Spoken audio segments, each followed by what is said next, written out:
Welcome to another episode of the Equality Edit, where we unpack equality one story at a time.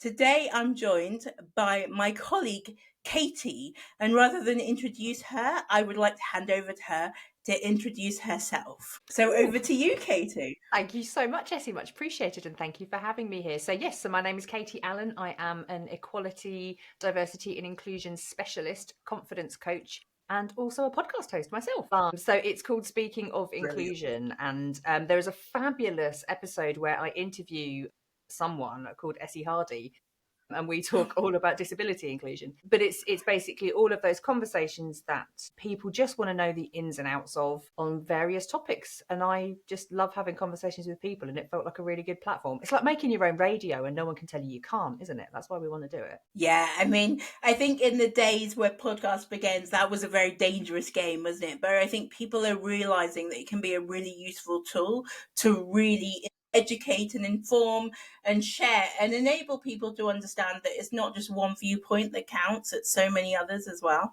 Yeah, absolutely. Yeah. And there's no right or wrong really in a lot of, I mean, there's pleasant and unpleasant, but everything is dependent upon the person or people that you're speaking to and what it is they need and things. So it's also nuanced. It's just really great to have as many perspectives as possible so we can figure out, okay, what might be the best approach. I want to start, Katie, by you telling us just a little bit about yourself, the work that you do, and why equality is so important for you. Yeah. So the work that I do, and it's interesting, I'm yet to meet anybody who works in the inclusion and equality space who kind of went to school thinking, I'm going to do this as work. It always seems to be that we've all had experiences along the way that have led us to think, surely we can do better than this. And then we seem to find ourselves as the type of people that are, I shall make sure we do better than this. And I'm no exception, right? So I started my career working onshore on oil refineries. So I was working kind of up and down catalyst reactors and working with big old teams of people doing various projects around the world. And it's a pretty male dominated space, I'm going to say, let's put it that way. And I always describe it as character building, right, in air quotes, because I had many experiences, lots of them fantastic, but quite a lot of them not pleasant. And I had that moment of realization, or several moments of realization, but in really thinking, actually, we can do better than this. So my driver first came through gender equality and what are we doing to address that. But then, of course, once you start, you put it a thread, don't you? And you realize that intersectionality exists and so many other characteristics for different people exist, and you can't kind of stop yourself from that point. Once you know, you can't unknow. And that was a very long time ago now. And since then, I've just made it my life's mission to try and improve every workplace one by one, improve every conversation one by one, that if we can just have better conversations, more honest and open conversations, that's how we can really drive change. And I just want to be the pebble that drops in to cause the ripples of change.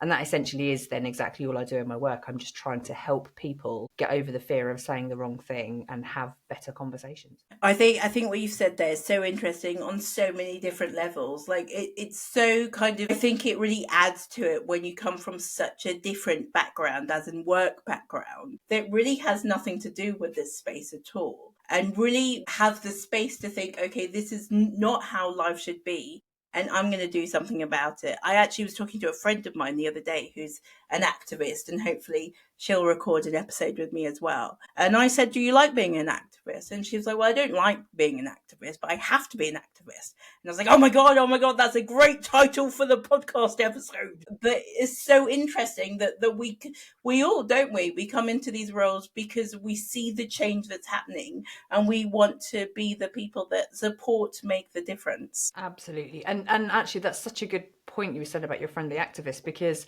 it'd be brilliant if we didn't have to exist, right? If this work didn't have to exist. Like, that's my dream, is that if I can be so effective in my job that I do myself out of a job, I will consider that a massive win. Unfortunately, I'm also going to hedge my bets that that's probably not going to happen. But that's the goal. That would be amazing. And what you said then as well about coming into this from a different background, even in that as well, and this is something that for me is really important to acknowledge in all conversations, is I also have to recognize that even though now I consider myself way more knowledgeable than I ever was before, way more experienced on how to handle conversations and how to make change happen, I was also historically have been part of the problem that I was trying to correct. Like, I was a senior leader, I was part of the system that was the system causing harm. Mm.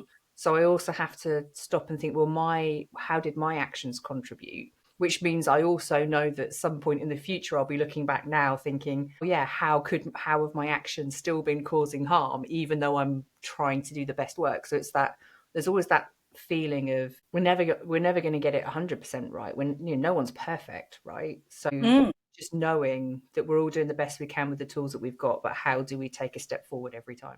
Well, this is why it's a journey and not a destination, right? I mean, you said at the beginning, like, I'd love to do myself out of a job, but I don't think I ever will. So, and I might be paraphrasing a bit, but cynically on me, you'll be like, well, I don't want to do that because what am I going to do instead? But also the realistic me is we understand that the world is ever evolving and we're ever learning more about our intersectionalities and who we are as people and what we want as people as well. So it's never an ending. And I think that it's part of the journey to learn, if I knew then what I knew now, then it would be a bit different. I would have handled that differently, or, I would have supported that person in a different way, but we can't. And that I think that builds the fabric of who we are as Mm. EDI specialists, if that's what you would call it. Yeah.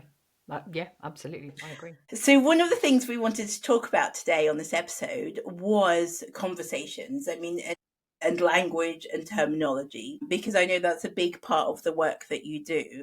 So, it's when we talked about what we were going to talk about in our conversations before, and I think a little bit about when I came on your episode, sorry, we talked about kind of the fact that we really have to acknowledge that discomfort and acknowledge that it's not easy and that we are kind of not always going to get it right, and it's part of that journey. Can you elaborate a little bit on why conversations are feeling so unsafe? Yeah, absolutely. And this is really interesting, because the reason I arrived at this as a particular topic to focus my work on is that so naively, when I kind of set up my own business 5 years ago, I thought, we're going to have strategic conversations about inclusion. Like, we're going to be really focused, and every single time, and I mean every single time I got in a room with a group of senior leaders, we always ended up talking about, is it okay to say black? Why are there so Mm. many letters in LGBTQIA plus? Like, that was the level that people were like, we don't know what we can and can't say. Yeah, We there's no sheet you can download off the internet that just gives you the matrix of, this is when it's okay and now it's become this. And there's no, I often joke to say, it's not like yeah, we go to bed at night and plug ourselves in and we get the next kind of, human iOS update of all the correct terminology. Like, it just doesn't work that way. And especially when you are in a position where you're responsible for bringing groups of people together in a safe way, like, it can be really terrifying to think about, well, I don't want to be the one that puts my foot in it. I don't want to upset mm, somebody or offend somebody, really drop a clanger and end up with a massive PR nightmare. I don't want to get cancelled, right? That's the type of stuff that people have, and for genuine reason, because we have got that fear that comes from, like, it's a driven evolutionary trait, isn't it? Like, we want to be in with the in group. Nobody wants to mhm, be isolated. Like, we are community animals. We fear social isolation. So the threat of not having your mates or having to fall out with people, or just being told you're the person that got it wrong, you're the person that offended everybody, like, it makes your blood run cold, doesn't it? It makes you feel sick in your stomach. Like, we have a real physical mhm. reaction to it, and for good reason, because we're supposed to get on. That's how we stay safe. So from my perspective, that's what we're battling with. We're battling with evolution. And definitely, if you are in a position of any form of privilege, it's easier to stay quiet than it is to speak up, because we don't want to put our foot in it, and we are afforded the luxury to maybe not have to. And that's what Yeah, I think we need to change. We need to role model vulnerability in having courageous conversations, in being open and honest, and creating spaces where we can all admit that we don't know everything, we don't have all the answers. And just because in a space we've all agreed this is the accepted terminology, that's only the case up until we have a new person join our group and they say, hang on, I don't like that. And then you have to Mm-hmm. go through an iteration again. So it's constantly evolving. So we need to make it okay that it's not a case of, you know, it's right or it's wrong, it's this or it's that. We live in a world where we've got to be flexible. And I think that's the most important thing. But my God, it's like the messy middle grey area. Like nobody wants to be there. It feels It's scary. really hard. Yeah, feels really scary. I mean, it's really hard, isn't it? Because I mean, I'm thinking, and I'm playing devil's advocate a little bit because Go I ahead. find it hard to step away from my privilege in that way. So in this conversation, I think my privilege is the confidence and the empowerment I have just to say, I'm not sure, I don't know, I'm really sorry if I get it wrong. Can you explain that to me? But what do we do? How do we support people to understand that it's safe and it's okay to say that? Because it's, as you say, it's really, if I think of other ways I get embarrassed, it's a really icky feeling, isn't it? Puts you on edge. It Yeah. makes your whole body, for me, it makes my whole body sweat when I'm embarrassed. But it's a really, really horrible feeling. So how do we help people to know that it's okay to be in that space? Or do they not have to be that, uncomfortable? I think it depends, doesn't it? It depends on the topic and it depends on who we're speaking to and it depends on who we are speaking about, right? Because Mm, the safety, what we're talking about here is psychological safety, right? This capacity that we have to speak up. And that is purely contextual. It is dependent upon the people that we're around. So who is it that I'm speaking to? How are they going to interpret what I say?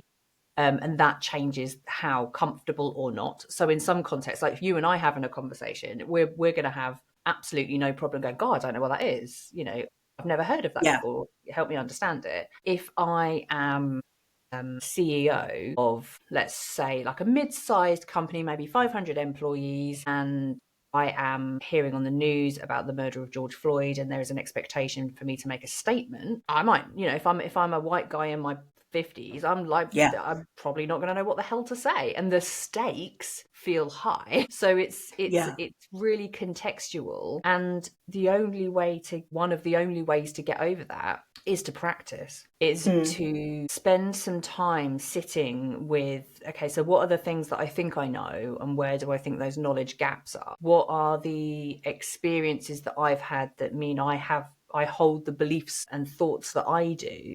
And if I was somebody different to me, what would that be? And challenging ourselves to get out of our comfort zone and really think about, well, what's it like for people who aren't me, and yeah, how does that change my thinking? And that it does require, you know, in some cases massive amounts of vulnerability, because it's really difficult, isn't it, to think about the experiences you've not had. Like, it's hard to prove a yeah, negative.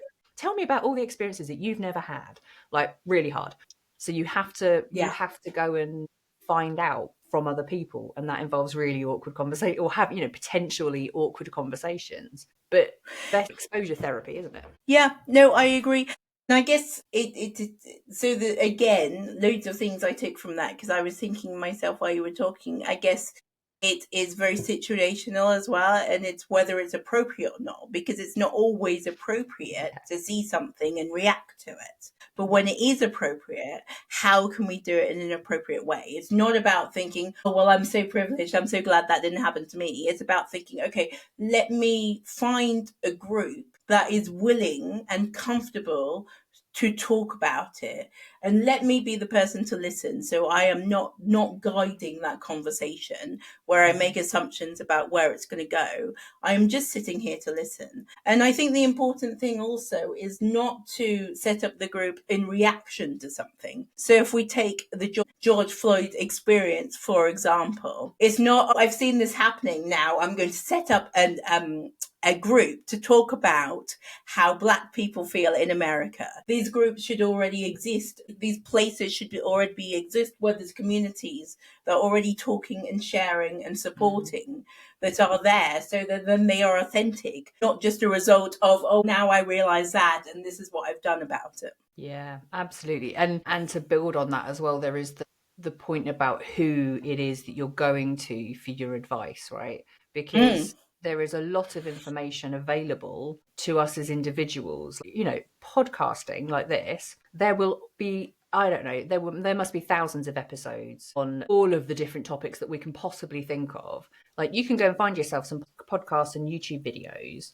and educate yourself a little bit, buy some books, you know, get on Google. Chat GPT could probably exactly. answer some stuff for you. Like, you can Yeah. start to do your own homework and challenge your own thinking. And then when it comes to wanting to have a conversation, you have to think about, again, like you said, the context of the conversation. What is the power dynamic? Again, if I'm the same CEO, cis white man, mid-50s, I shouldn't just walk up to, you know, any person in my organization and just be like, oh, you're black, can we have a conversation? Because Yeah. that would be massively Yeah. inappropriate. And Yeah. using your power, your position of power, for your own interests, and not thinking about the interests of the person that you're approaching. But if that's a Yeah. conversation you want to have, think about, well, where is there a power dynamic that perhaps exists that isn't inappropriate, where I can have that conversation where it would be consensual, so that someone can speak to me on a level, so that I am not putting them in a position of complete awkwardness, you know. And a lot of that can be, there are groups and spaces set up for this, where charities and education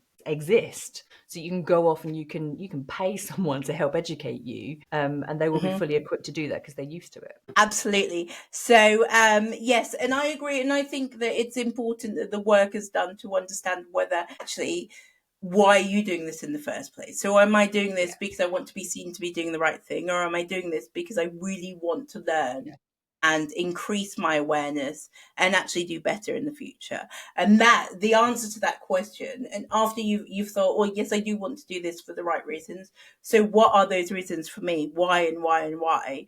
And after you've got to that why, then that helps informs where you go to find that information as well. absolutely. And it can often be that the first port of call on that might just be, I want to do the work because I'm curious, right? And Yeah. that's okay, but then don't involve other people in your work. Do it for yourself, satisfy your own curiosity on your own time, having your own journey, and then be really mindful, right? Because this is something I think I did it, and I see it play out a lot. And I didn't know that I'd done it until I saw it play out in other people. And then I was like, I think I did that too.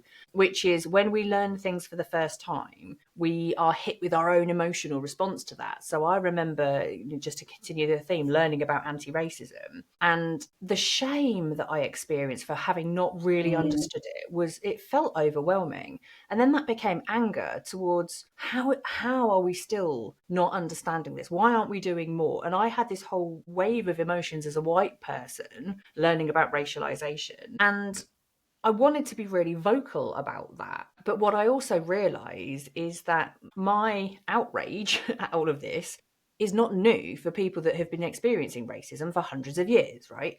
yeah. So me turning up all of a sudden with all my new knowledge and being outraged isn't helpful. Because, Mm, and it's almost like, thank you, welcome to the party. So yeah. also, when you're doing your own learning journey, be aware of how that's going to land, and don't be surprised if you show up with this newfound information that other people might roll their eyes a little bit at, because their experience of something that you've just learnt about might be really different. And again, that comes back Yeah. to the fear piece, but it's just about knowing that going into it, there is your experience and then there is their experience. And that's why that context is so important with how do we approach these conversations. Because just because it's new for you doesn't mean that it hasn't been impacting someone for their entire life, and they may not feel so gracious about your newness. Yeah, yeah, and I've experienced that from the other side as well as a person of color.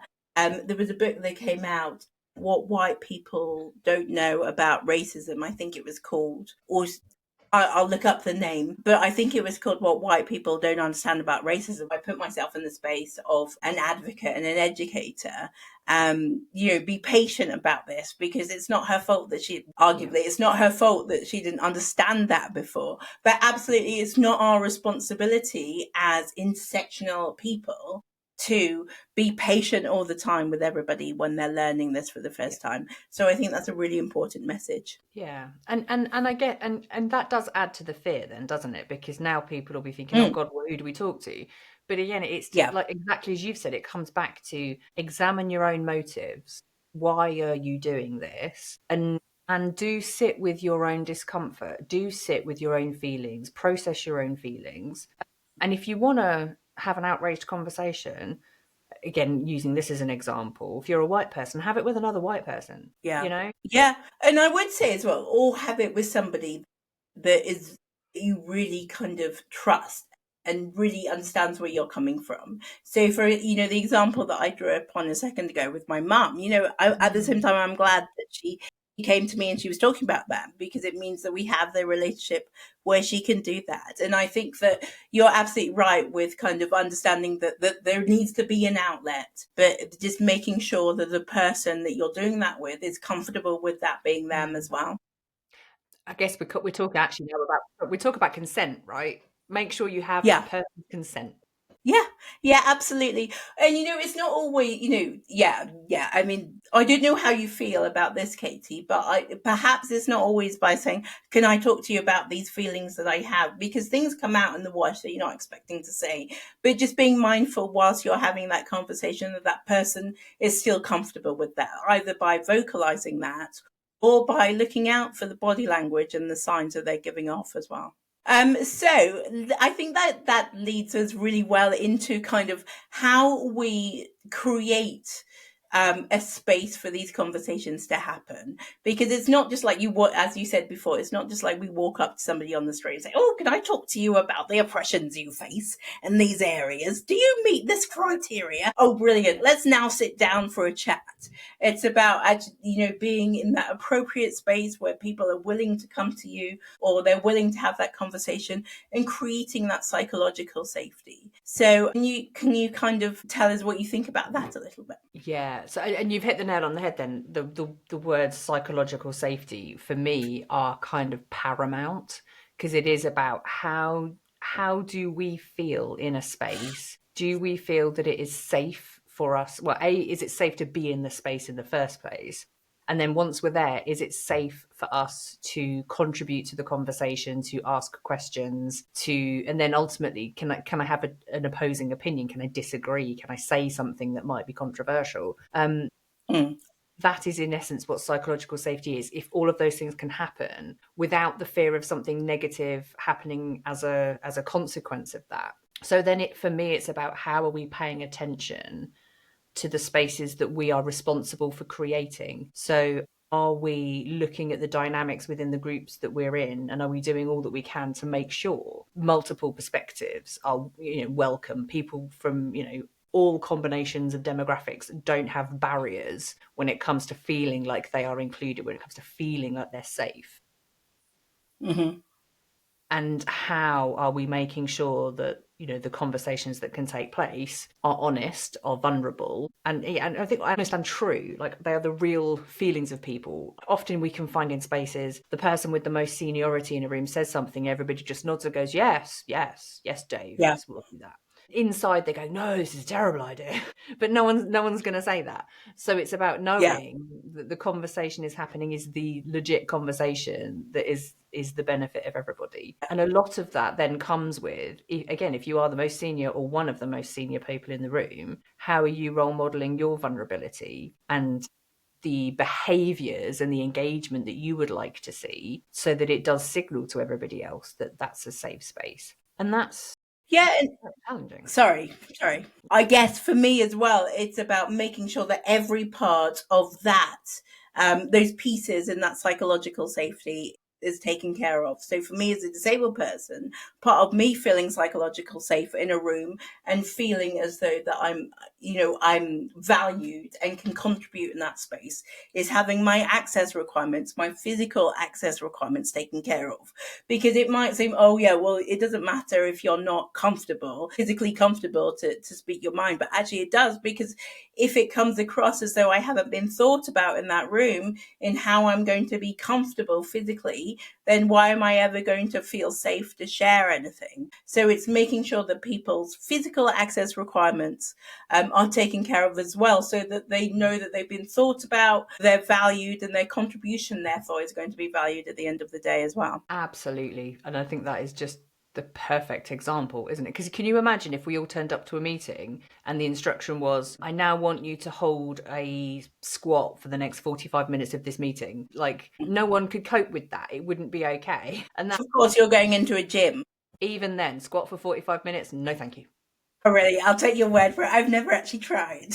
Yeah, but it is. It's just one of those that if you're not thinking about what it is you're asking of people, Yeah. yeah, people are just going to be like, what's this?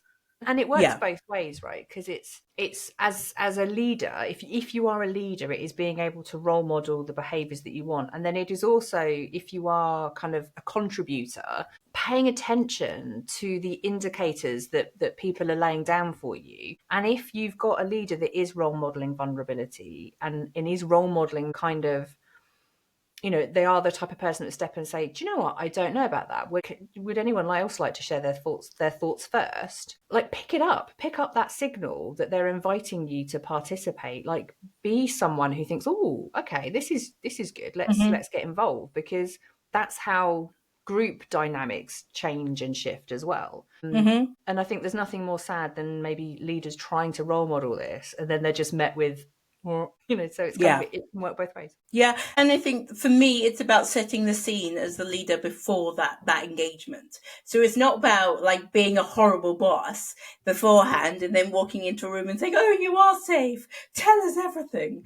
Nobody's going to believe you. So you have to actually be showing that all the way through every single interaction and the culture that you're building in the first place. I used to work in an organization, and I'm not going to mention it, but if people look on my LinkedIn profile, they'll see what it is anyway. But I used to work in this organization where the manager did exactly that. The CEO would do exactly that. She'd say all these things in the meeting, but then outside the meeting, she would act in the complete opposite. And it doesn't work. And she'd forever be saying, I don't know why people don't trust me. And it's like, well, really? Do you really know why people don't trust you? Yeah. So understand what you are giving out before you ask these questions, and ask this of other people as well. Absolutely. And as a build on that, right, there is that thing where when you are building trust with people, don't expect that they're going to bring the big ticket item to you first, right? Yeah. When you've just been, my door is always open, this is a psychologically safe space, right? No one's going to come, awesome, and they're going to come in with all of their real problems. What's going to happen is people are Yeah. going to test the water. They're going to drop in some small things just to see, well, how does this land? Handle Yeah. those things well, and then you're going to get the real challenge that they wanted to bring to you all along. So it is about Yeah. not dismissing little things, because the little things are what signal safety for the real things that you want to know about. That is so true. I've got an image of a meme in my head. Oh, well, that's not important, but what about the big stuff, kind of thing? Yeah, absolutely. And expecting people to open up that way. Yeah, no, so true, Katie. And I think another thing to remember is that as leaders, we understand some of this language because we might be learning the language around psychological safety and vulnerability and all of those things, but not the people that we're talking to. They won't necessarily know this language. So speak in a language that is accessible to everybody. And I mean that in a physically, like a disability accessible way, but in a general way as well. Make sure how you're talking is accessible to the people that you're talking to as well. So things like, we're creating psychological safety. If you've never come across that before, well, then what's that meant to mean? So explain what you mean. And also understand even after kind of that first conversation where people are testing the waters, they may not know what the true problem is. I always say, this I don't know how you feel about this, Katie, but with this kind of whole idea of bringing our whole selves to work, I actually think it's bollocks, because we can't bring our whole selves to work, because how can we possibly know who that is? So when we are stuck on something, when there's a psychological stuckness that stops us from moving forward and being as open as we otherwise would want to be, we don't always know what that is ourselves. So even after, as a leader, the space has been created where people actually genuinely do feel comfortable to open up. They may not know how to open up or what to talk about when they do. Yes, and so I absolutely think that that is a critical point, because I've worked with teams before where they've got this space, people do speak up, and then they talk about reasonable adjustments, and they're just like, you just need to tell us what you need, and then we will make it happen for you. And they mean it, they genuinely will make things Yeah, happen. But the challenge is, if I'm someone who I've just kind of received an autism diagnosis and I'm trying to manage all of that, and you're saying, well, what do you need? I'm like, I don't know. Like, this is okay. all new for me too. So it's also about being prepared to offer ideas or suggestions, or just Yeah, to help people. Well, okay, we don't know what you need, but maybe we could do something like, oh, well, maybe if you find the lights in the office and the open plan office a bit overwhelming, maybe we can make sure you always have the same place to sit that's kind of in a corner that's at least not quite so open as everywhere else. Should we try that? It's about bringing ideas when people themselves don't know. yeah, that's so true. And do not get me started on, conversations around reasonable adjustments because it's my favorite topic. And I will go on for a day and a half. But even I completely agree with what you're saying. And just to add to that, it's not just people who have just acquired a disability that don't know what they need. So I always say I've got a congenital disability, which is a disability from birth. And I know what I need when I know what I'm doing. But if I don't know what I'm doing, or if it's a new environment to me, I've no idea what I need. So I can hazard a guess that I'm always going to need step free access. I'm not going to wake up one morning and be able to fly up a flight of stairs. But because I don't know my new role, I don't know what I need in that role. So it's so important that these conversations are always collaborations. And bringing that back specifically to what we talk about today, psychological safety, understanding what we need to feel safe in a place, physically and otherwise. This is why counselling exists. If we all knew the answers to what our barriers were, wouldn't need counselling in the first place. So if people, including myself, need to spend this money on counselling, then of course they're not going to know what's stopping them from moving to the next stage in the workplace. So it's all about kind of that gentle encouragement, those conversations, there's evidence that actually it's safe to do this and try. And if it doesn't work, try something else, and share in certain environments and not share in other environments as well. Absolutely. And to tack on the bit about the difficult conversation piece, some of these conversations, if you've never had them before, could feel massively awkward, right? So then it's Absolutely. about Yeah. thinking, you're allowed to say that. You're allowed to say, this is the first time we've had a conversation about accessibility requirements. Is it okay for me Mm-hmm. to ask you, you know, are you able to use stairs? It's kind of, it's Yeah. okay to ask a question and to say, I've never had this like set the scene for yourself. I've never had a conversation like this before, if you haven't, and position it, because we talk a lot about intention and impact, don't we? If you can be Mm-hmm. explicit to someone and set your intention out loud, rather than you know it and I don't share it with you, set it out loud and Yeah. say, my intention here is I don't want to upset you. I've never had this kind of a conversation before. Can I ask you some questions, and you guide me and let me know if that's okay or not. Yeah. Absolutely. Completely. I think it's all in these conversations specifically around kind of adjustments. It's always important that the line manager or the leader is taking responsibility, but also enabling that collaboration to happen. So it's not about making assumptions or leading it in a general way, but at the same time, they need to show that they are taking responsibility for the next steps of this as well, I think, because it's not the disabled employee or the employee's responsibility to make the workplace work for them. It's their responsibility to do their role. And it's the workplace's responsibility to make that possible. That was me on my soapbox for 2 seconds. Loved it. So we I'm here also for it. today, I get on them quite often, Katie. They're getting more and more as I get older. So we also today would like to talk about lived experience. So in every episode, I talk about my lived experience of being a disabled person. And we talked before about whether you'd be comfortable to share yours and how that kind of impacts the work that you do today. Would you mind sharing your point of view of that? So yeah, my lived experience is one that I obviously, we all have a lived experience of being alive, right? We're humans, that's how it works. Oh, I thought that it was only for specific people, actually. If you've got a protected characteristic, then you've got a lived experience. Everybody else, it's a no. But if you don't, then you don't. Yeah, exactly. You Yeah. have no experience. Go. Right. But my particular lived experience is of being a queer person.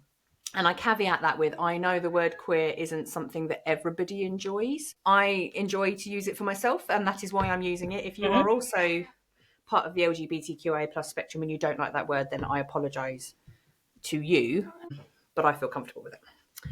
And it's my lived Fair experience. enough. So, Can so I I'm just just come putting that in there. there? Sorry, I know you're Yeah. gonna that's your lived experience, but it's the same with all identities. There are ways in which people identify with themselves. So I call myself a disabled person. I know that some people are mortally offended by that because they would call themselves a person with a disability, but it's about my identity and how I identify and what empowers me in the language. 100%. And that's, I think, is really important. Again, it comes back to that, oh, people always have the need, don't they, to like, I don't want to get it right or wrong. Like they're really Mhm. worried. And it's contextual. It's just about what Mm. people want. And I'm cool with calling myself queer, but my advice to everybody is if you're not part of the community and you're not using it about yourself, don't use it.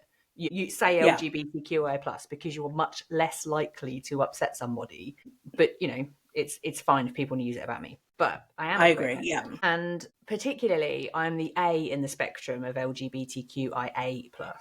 So I'm asexual, and it's one of those things that nobody knows about. Like we are the tail walker of the community, just lolling about at the back with nobody really understanding. And all it means is when you think about the spectrum of sexual orientation within there, we are the group of people who generally do not or experience little sexual attraction. So it's just not something that shows up for us. So it's not about being attracted to men or women or both, or it's neither. There is no Mm. gender that exists that is attractive to me from a sexual perspective. And it's infrequently spoken about. We are not educated, I think, adequately when it comes to sexual orientation. So I think there's probably way more ace people, and ace is just the shortened version, way more ace people than I think we know about, because we live in a society where we're all socialized that sex is just a thing that people, Mhm. that adults have and do, and we should all be wanting it. And actually that's not the same experience. So for me it's been quite an interesting journey in learning not only about my own sexual orientation, but then also not feeling welcome in the Mm. LGBTQIA plus space, because there is also the whole I'm queer but I'm not queer enough, so it's such an interesting thing. Yeah, it comes, just from what you're saying, it makes me think it comes right at the end of the identity. And also when it comes to media, it's something that's never covered in media. So ironically, sex is, it's not a sexy topic when it comes to media and films and everything like that. So it's really not, as you say, it's really not something that anyone kind of, I suppose, thinks about a lot. How does that impact, or does it impact in the work that you do, or in the life that you have with your friends and your family? Work, I do use it, and I do talk about it, because I think it's an important part when we're having conversations about LGBTQI plus, that we understand you're talking about a gender spectrum and you're talking about a spectrum Mhm. of sexual orientation.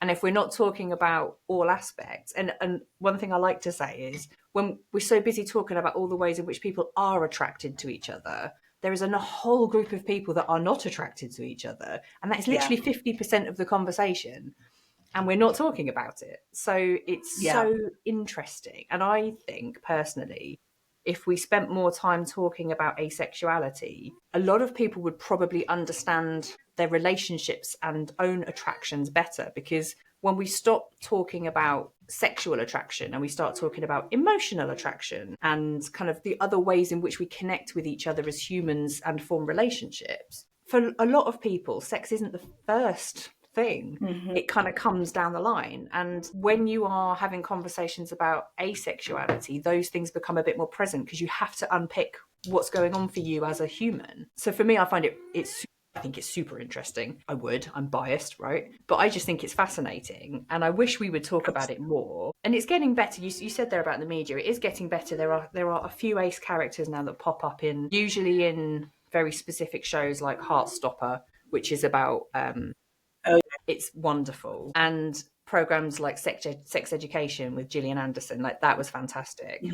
and that there are some minor characters, which is good. But yeah, I think it needs more visibility, but it definitely does bring a different angle to having conversations. And again, yeah, it's nice then to be able to talk about feeling safe in a community. Mm. Well, I'm supposed to be part of the LGBTQIA plus community, my letter's there, but Hmm. I get abuse.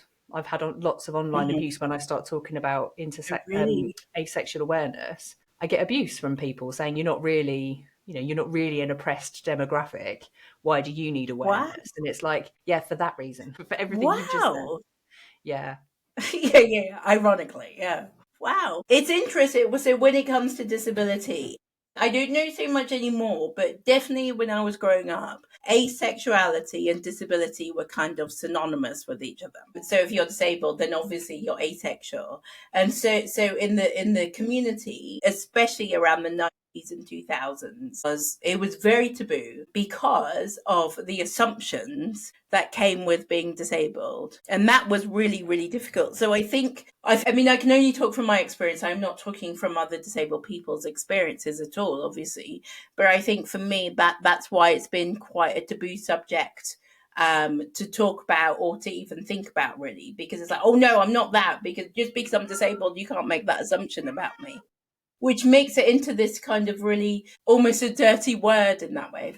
Completely, yeah. And it's interesting because we're kind of confusing, aren't we, then, the assumption of somebody being non-sexual with them having Yeah, the sexual orientation of being asexual. And it's one of those yeah, things where there will be disabled people who are asexual because we are all representative of all of the we're aspects of people. society, right? Yeah. And there will also be disabled people who will definitely want to be sexually active and will experience sexual attraction. And probably a majority of disabled people, because the majority of the UK, well, the general population is experiencing life that way.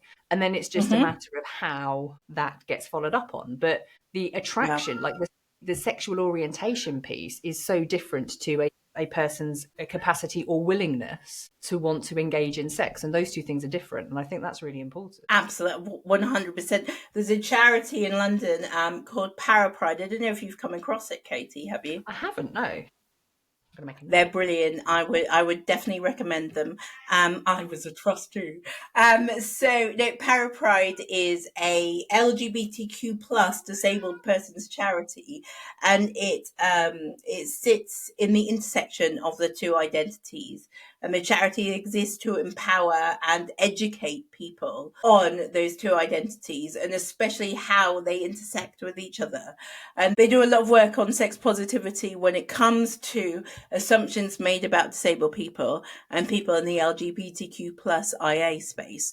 So it's, they're a really interesting charity. I recommend kind of having a look at them. I definitely will. Yeah, yeah, cool. Anyway, so sorry, back to you. That was just a little side note onto No, Pride. They're very it's good. good. It's interesting. So going back to what we were saying before, we're kind of talking about how orientation and identities in general intersect with each other and how that can show up in the workplace. So that can be a really difficult thing to navigate for leaders and people having those conversations in the workplace. So when we're thinking specifically about kind of leaders in the EDI space, do you think it's appropriate to navigate those conversations? If it is not, or if so, what do we do to help people to navigate that kind of conversation? And what really, I suppose, do we need to know and what don't we need to know when it comes to it in the workplace? Amazing sequence of questions there. I guess Sorry, that was a lot in one, wasn't it's good. it? It's good. Interestingly enough, so the first question is one that rings true. Is like, is that a conversation that we should be navigating? And I think the Mm. answer, as with most things, is yes and no, because it all depends on the why, doesn't it? Right? Why do we need to know that information? Why is it important to have a conversation about it? Why? And if the answer is because as leaders, we want to make sure that we are supporting our employees as best we can. And in order to do that, we need to understand our employees' experiences generally and then specifically within our workplace, then that feels like, okay, well, that's a conversation you want to start navigating. If the conversation is, I'm just feeling curious and I'm nosy, then this podcast back to the beginning and re-listen because actually we're going back to that point of, well, if we don't have a legitimate reason to want to be prying into people's lives about their own experiences, then we really shouldn't be. We should be, leaving people to just be people. But If when we are satisfied that actually, yeah, this is a conversation we need to be having, then it's about how are you bringing the voices, all voices, how are you amplifying that and making those voices louder so that you can really understand what are people's perspectives. And something that I see time and time again, and this is generally within workplaces, this isn't just specifically for identity characteristics, but we're really good in organizations asking for feedback and then doing nothing with it, right? So if So you are true. going to ask people to tell you about their own personal experiences, to share information like that, please make sure you are prepared and willing to do something with it, Hmm. to change something as a result, to use it for a purpose, and that purpose being the thing you told them you were going to use it for. Because there's nothing more deflating than being asked to share your experiences of what's it like, what's it like to be a woman in this male dominated environment? What's it like to be the only disabled person in our organization? Like, you don't want to start having that conversation, and then for it to go nowhere, because you're like, well, great, what was the point in that? It's almost like, well, you're just going to put my photo on the website so you look like you represent people, but you don't really care. So it's be Yeah. armed with knowing why you're doing something and being really honest and transparent about that. Yeah. Yeah, and this, what I think this is how it builds. If it's done properly, it becomes the systemic culture of the organization, because that's not a 5-minute job, right? And nor should it be. So if it's done properly, it's going to take years, because first of all, you need to build that culture where people feel safe to know that when they answer, it's going to be a very good reason. You need to build that conversation around why are we asking these questions. Actually, why is this important to us as a business?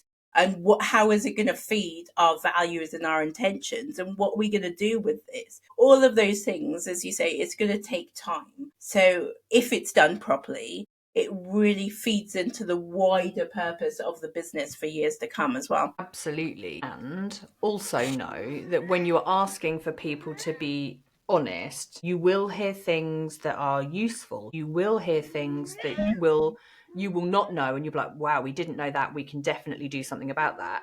And you will also hear things that you're going to wish you didn't know. You will have people that will tell you truth, right? If people do feel safe, they will tell you the truth. And those Mhm. are the people that you don't want to be like selective about, oh, we wanted this stuff, we didn't want that stuff.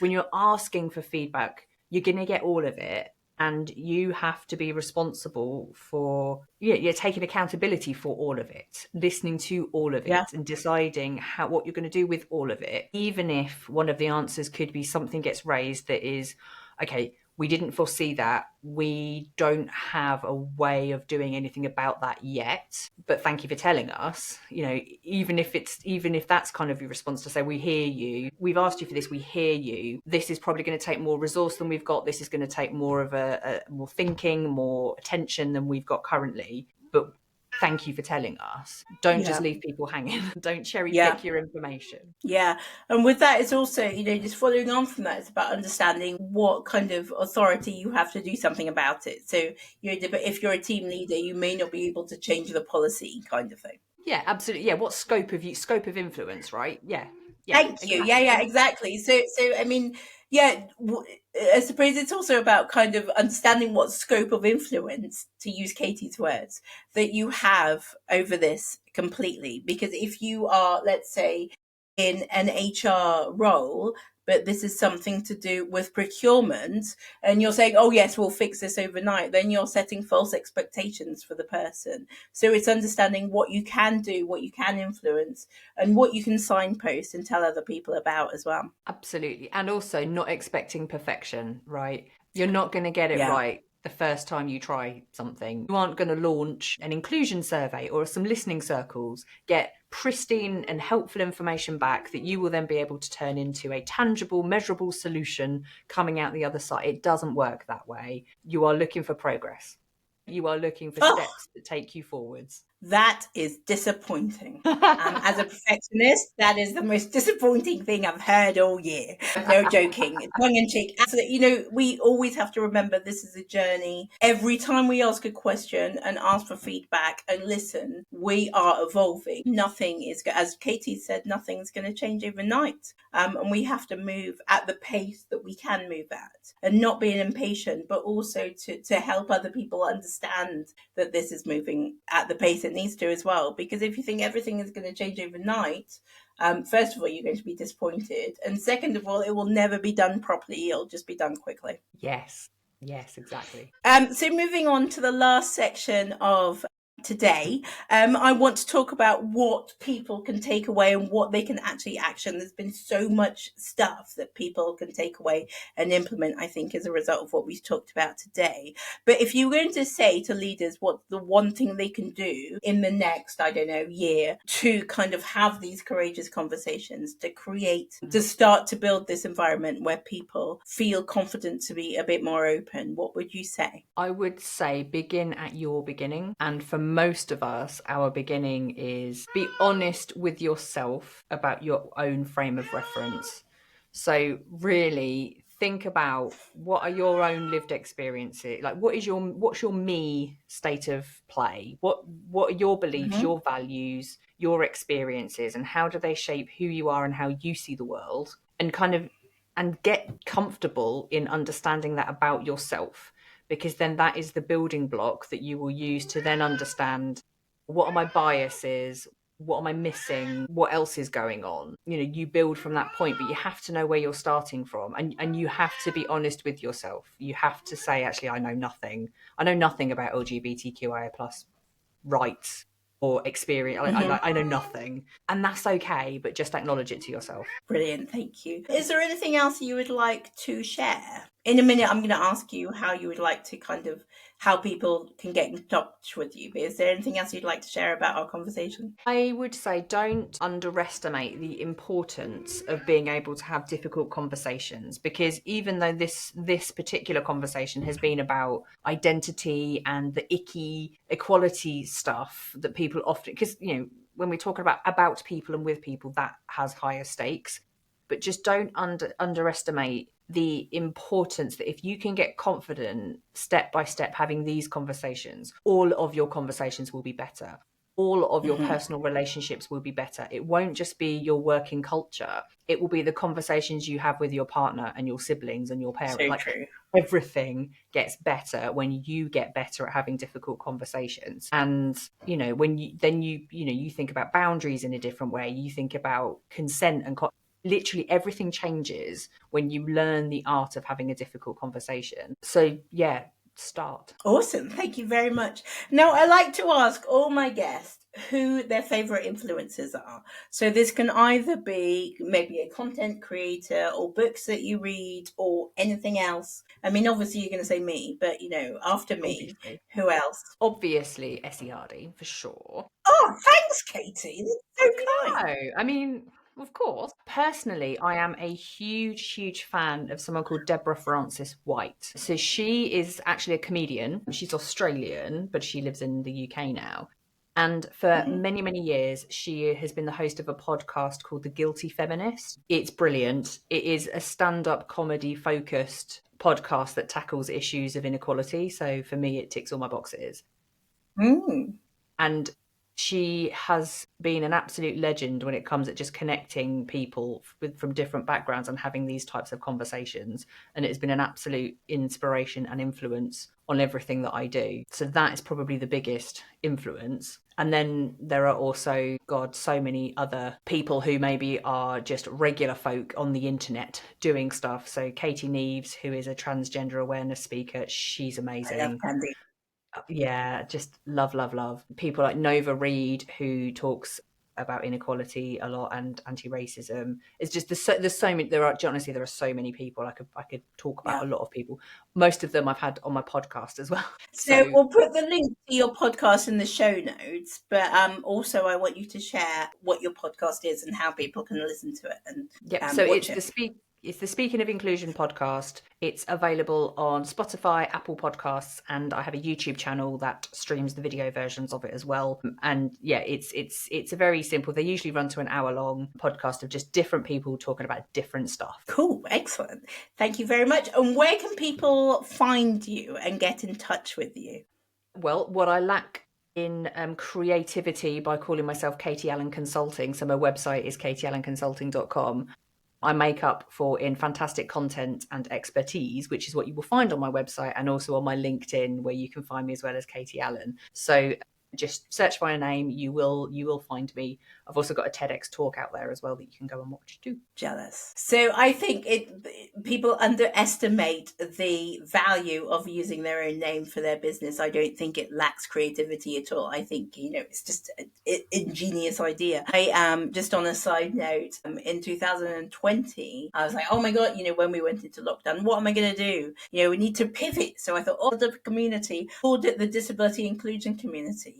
And my friend said, you do realize that the acronyms are DIC. I was like, oh no. So actually, I think, the simpler the better sometimes, because you can get yourself into trouble otherwise. Perfect anecdote there. I love that so much. For me, it was just like, well, this is my name. I can't think of anything else, and nobody can trademark it against me. Fair enough. Yeah, no, I like it. I really like it. I really recommend checking Katie's website out and contacting her. Katie also has a link tree, which has got loads of really, really useful stuff as well. And check that podcast out. You can go straight to my episode, but also other people are on there too. Highly recommend listening to that one first. But I'm joking. All the episodes are brilliant. Thank you so much, Katie, for coming along and talking to me this afternoon. Thank you very much, everybody, for tuning in to another episode of the Equality Edit. And we look forward to seeing you or hearing you next time. Bye.